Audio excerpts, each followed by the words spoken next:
Yo, JD here, Tyrrell Limitless. And as you can see, we are back with career mode again. And I was blown away by the response yesterday. I felt I had to upload this again today. And thank you so much for support on that, because I enjoyed it more than I thought. And I was blown away by how much you guys seem to enjoy it, way more than I ever thought as well. So really do appreciate that, and as I said, I will try and do this as consistently and as regularly as possible. But we are on China here today, and apologies, I actually didn't show the R&D tree before this because with the way I recorded it, I actually didn't show it. But I can tell you that I did as many upgrades as possible to the chassis first. So I did about 2 or 3 upgrades there, and then I did a couple of the smaller upgrades for the reliability or durability, I believe. So that's what I did, nothing to do with the engine or anything like that. But for Bahrain, I will show you the R&D tree first and how I'm progressing with the upgrades. So for here, I think my front wing has changed slightly, so I should have a slightly better aero performance. But apart from that, nothing else has really changed too much. But we're at China here today, and this track is definitely one of my favourite tracks of mine. As I mentioned in my previous episode, this track has been very kind to me in the past in terms of league racing and stuff as well, and I just generally just enjoy driving it. So this track, got to try and maximise it as much as possible, or really just damage limitation, because this car, as we've already discovered, is not the greatest through the corners. Although it's got a long straight, which we're on here now, through the corners it's going to be quite a handful, so we've got to just maximise it as much as possible. So through here, the lap felt pretty nice. So braking about the 100 meter ball, because we're, compared to the equal cars, we're definitely not going as fast as on the straight, so we can actually brake later in this car. But going through here, navigating through this nicely, keeping it nice and clean, DRS, going across the line, and we've done a 35.6, if I can see that right, which was enough for 12th place on the grid. So that's 4 places better than what we did at Australia in 16th place, with our teammate in last, almost 2.2 seconds ahead of our teammate. So pretty good qualifying there. Couldn't really done too much more in that, as we go for the strategy, putting a little bit less fuel in. And this is my race setup, which is what I actually used in AOR. Exactly what I used, apart from the ballast was 6 rather than 7. Put it to 7, just a little bit more turning. But we've got 5 lights, and away we go now, and trying to get a good start. P11 actually, so I thought it said P12, but guess not, P11. But now we've gone back to P12 and taking it fairly cautious into here. As I said in my last episode, trying to be respectful to the AI to try and not really take advantage of the game. But we've actually gone back into P11 now, and temporarily in P10. So going around the outside of Kvyat, which we managed to do it, but we've got a slight snap of oversteer in this car, and that's managed to lose us a couple positions now again. Managed to cut that corner somehow, but going back down the inside, the AI braking incredibly early. Almost managing to get 3 cars, but managing to regain those 2 positions back into P11.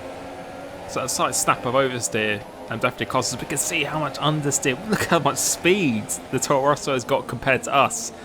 And with dirty air as well on top of that, it's like driving a cargo ship going through there. It's really painful. And again, you can see how much speed we are losing. So definitely the main focus is definitely going to be on the chassis and the aerodynamics of the car. That's what I'm going to be trying to upgrading the most. But also got to pay attention to our power unit, the wear and tear as well. Something I don't have to think about when I'm racing online. So we've got to think about that and try to protect the engine and just the other components as well. Because I like to rev out the gears, which I've seen in the comments, which is something just my driving style. As Kvyat is now defending now, but we're going to go down the inside again, so making our way back into P11 again. But yeah, just really trying to pay attention to our driving style as well, because in online that doesn't really seem to affect it too much in this game, the way you actually do the gears or anything like that. So I'm a bit of a noob when it comes to career mode. This is something I would like you guys to help me out with throughout the season as well, and to advise me on upgrades or what direction you feel I should be going in. Any criticism or anything like that, any feedback or how I should approach the season for each race, then I'm all ears open. So going now through this, go through the first sector, P11, and we've got Grosjean ahead of us, so Kvyat behind us. As you can see, the Toro Rosso has got a lot more a lot more aerodynamics than us. So you can see on the first lap we were so bad. So this is the corner again. Let's see how we do this time. Taking a tighter line, but again you can see we're losing time through here. So it's just through the corners we're just very, very poor. But it doesn't seem to be as bad as it was in the last time. We missed the apex there. So having to adapt myself to this car because we only did the qualifying for this. Haven't had too much chance to get used to it around this track so far. As we're braking late, I was thinking of Kvyat was maybe go for a move there, but now try to get a good exit off here because the AI seem to have a bit of a poor exit. You can see not as great exit, but we'll be able to see the straight line speed. So going in rich mix now, no DRS yet. We have to wait for the next lap to get that. But you can see, I'd say we're about maintaining pace on the straight. But I've noticed really, before I was doing this race, on the brakes is where I'm making up the most time possible. And putting my brake front bias to 54 should actually give me more oversteer really. It should make the change of direction through corners a bit snappier, but the brakes in this car do seem to be fairly stable, so that's the place where we've got to make up as much time as possible. I feel it's under braking in a straight line particularly. Like you can see, we're gaining a little bit of time through here for the engine braking, but I think in the straight line for the hairpins, heavy corner, heavy braking zones, that's going to be the real advantage.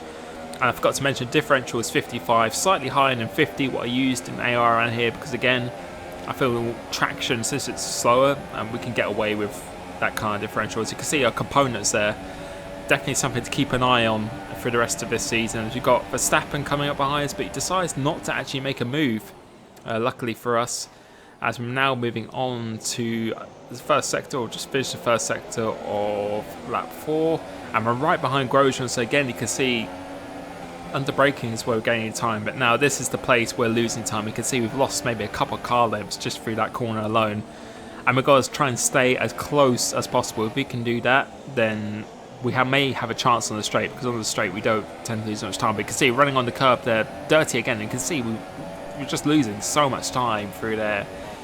And we've got Bahrain next, which is mostly straight, so I'm thinking we can maybe actually probably pull off a good result. Maybe if we could do an upgrade before then, we could actually probably do a reasonable result. But you can see going out wide again, because Dirty Air definitely affects the car. I'd say from within 2 seconds of the car in front, you're definitely going to be affected by a Dirty Air. But now we've got DRS now, and it looks like they're batting ahead of us. Hulkenberg and Grosjean, I believe, are actually batting ahead of us. We're going in deep, but it looks like they're going to go side by side, so possibly could be an opportunity if they actually trip each other up, that we could maybe get into the points. We're one position off the points, so if we could get points here, that would be good, because I think we came 9th in Australia. So if we can get some points again, then that would be really, really good considering the car that we're in. But we're thinking maybe going down for a move down the inside, but Verstappen's charging down the inside, but he actually holds station, which again I was pretty surprised the Red Bull would do that, considering how much more grip he's got. Locking up the front left there, very easy to do in that corner.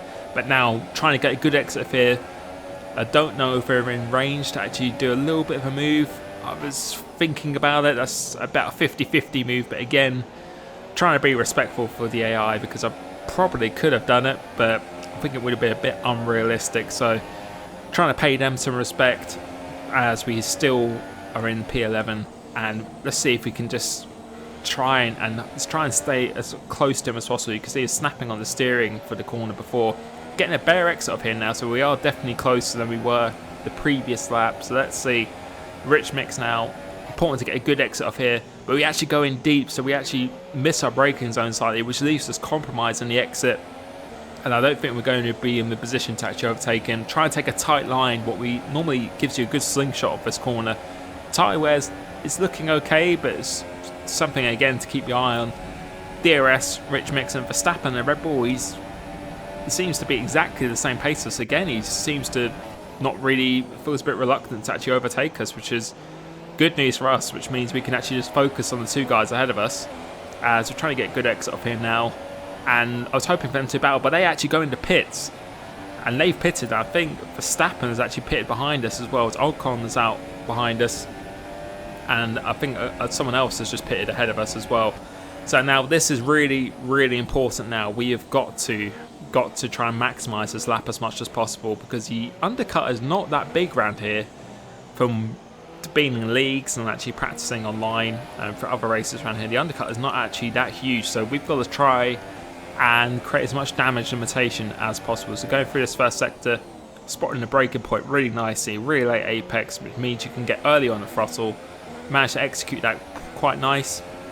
And go through here, I think someone's actually gone off, and that is, I'm not quite sure who that was Massa, has actually gone out of the race, and that means there's a safety car that has actually come out. This is the first safety car that I've actually ever encountered on this game. So a safety car means that we're going to have to cruise up to the back of it, but that means we're actually going to pit, so we're going to take advantage of this and actually pit under the safety car as well. So we're going to go through the last corner, penultimate corner, go into the pits now, going on the soft tyres, because we started on the super soft, which is the softest compound for this race weekend. Going into here to make up a lot of time actually knowing where to brake, which we do. We managed to do that pretty nice. And coming to this, let's see if we can get a sub 3 second stop. That would be pretty good, because I think in Australia we had a 2.7 pit stop, and on online it's normally 2.6 or something like that. So let's see what we can do. Holding a clutch, holding an A button, actually messed that up a little bit. We actually only got 3 seconds on that one, but wouldn't have made a difference anyway, as we come out into clean air with Perez ahead of us, and we're in P7 at the moment. So that is working out really, really nicely for us. And now we've actually caught up to the back of the pack again, behind the safety car, and we're in a Force India sandwich of Perez and Ocon at the moment. And P7 is looking really good. We've got fresher tyres than I think Perez ahead of us as well. So we could possibly actually do something, considering if we could keep it throughout the corners, then this is looking really, really good. So safety car's normally out for 2 laps as well, so we're just trying to, don't need to really warm our tyres up too much, even though it won't really hurt because it's only 25%, but focusing on the restart now, making sure we get behind Perez, well, fast behind him. He's actually gone off, he's actually broken down, and Ocon, his teammate, is just overtaking us, and we're going to try and overtake him back again, because I don't know why he's allowed to do that, and it's a legal overtake, and we're not allowed to overtake him. And apparently the game's saying that Ocon, if one Force India goes out ahead of us, the other one's allowed to go back in front, which is, I'm not an expert on F1 or the rules, but surely he's not allowed to do that. So I don't know what the game has done there, unless I'm missing something. I don't know. But that was super frustrating, because we could have been in P6 behind Vettel in a Sauber. So yeah, that was pretty annoying, but that's actually pumped me up to really try and have a go at Ocon. If we can do that, if we can take that position back, we could get P6 in this race, in our second race of this season against the 110% Ultimate AI in this car. I would take that as a win, pretty much. If I could do that, that'd be an amazing start to the season. But safety cars definitely helped us out there, but equally screwed us over as well by losing that position, because I actually slowed down for the yellow flags, but Esteban decided to, unless he's colourblind or something, he decided to just go straight on. So not really too much we can do in this scenario, but if we can try and stay with the Force India, which I imagine is a lot better car than us on the straight line. I know it's very quick with that Mercedes engine, and it's pretty good through the corners as well. So we've got a decent buffer to Magnussen behind us, so we don't really have to focus on any pressure coming behind. We can just purely focus on trying to get within that DRS of the Force India, which comes back again in 3 laps time. Which is a bit annoying, because if we had DRS this lap, I think it would have gave us a better chance to have a bit more of an opportunity to overtake him. But again, we're going to drive flat out, and at this point I was driving probably better than I did in my esports race when I was leading around here. I was driving really, really quick. As you can see, we're using all the track at the moment. You can see that understeer mid-corner is definitely the weakness of this car. It's just purely the handling. But you can see straight line speed seems to be definitely maintaining, but under braking, very important. He seems to be quite good on the brakes as well. We definitely made up a little bit of time, but you can see snapping the steering to being very, very eager on the tractions. Let's go through here now, navigating that through nicely, and we definitely made up some time, definitely, and I think this would be under a second. We're only 7/10 away, but we're going to move on towards the end of lap 11, and at this point we're pushing very, very hard right now. Still got a decent gap behind us, but it just seems that we're within our limit, well, reaching the limit of this car. I don't think I could have gone any faster than this. and it just seems to Force India just seems to be that much of a better car than us. We just can't seem to get within the DRS zone with the dirty air and just the twisty nature of this track. It seems very difficult. As again, we're trying everything here at the moment. I think we'll be able to see an exit of this corner. I have a little oversteer. I had to go through here. A little bit snap of oversteer there. We're just pushing as hard as possible. 1 second now, so let's see if he can possibly stay with him. But it seems he's pulling away about a tenth or so a lap at this point. And yeah, there's not really too much we could do. We've still got a reasonable amount of fuel left, but there's only 2 laps of the race left to go. And at this point, unless he makes a mistake, then there's not really be that much of an opportunity to get up to the back of him again. But P7 from starting, well, apparently P11, I feel is really, really good. And if we keep upgrading our car, then I don't know what other people experience when they've done Sauber, if it's possible to win a race in the first season. If that was possible, then that would be amazing if you could do that. But I still think there's a long way to go.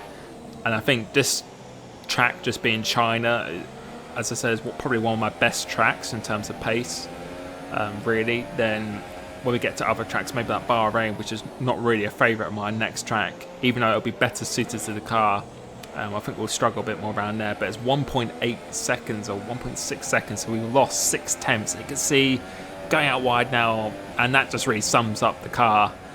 We're trying to push it as much as possible. We were pushing it past its limits, and yeah, it's gone off the track now. But we're going towards the end of the race now. The next couple of laps, Ocon was still pulling away, as we were actually starting to be caught by the Haas and Magnussen behind us, going through this last corner to actually take P7 in this race. And I was really, really happy with that, actually. I didn't really expect that, considering Australia we were struggling with the car and everything as well. P7 with, I think, who's that? Bottas actually winning the race with Raikkonen and Hamilton on the podium. I think that was a really, really good result. And I really enjoyed that race, actually, even though it may not look that intense. But being able to just push all the time in this car. And you can see our lap times from Ocon was very, very close, actually. So Force Indias, I think, are going to be our top team to race with who can potentially do that. But I expect it to be more of a challenge at Bahrain. So that's going to be in the next video. Hopefully you've enjoyed this. I will definitely include the R&D tree at the beginning of my next video so you can see the updates every single time. So apologies for that.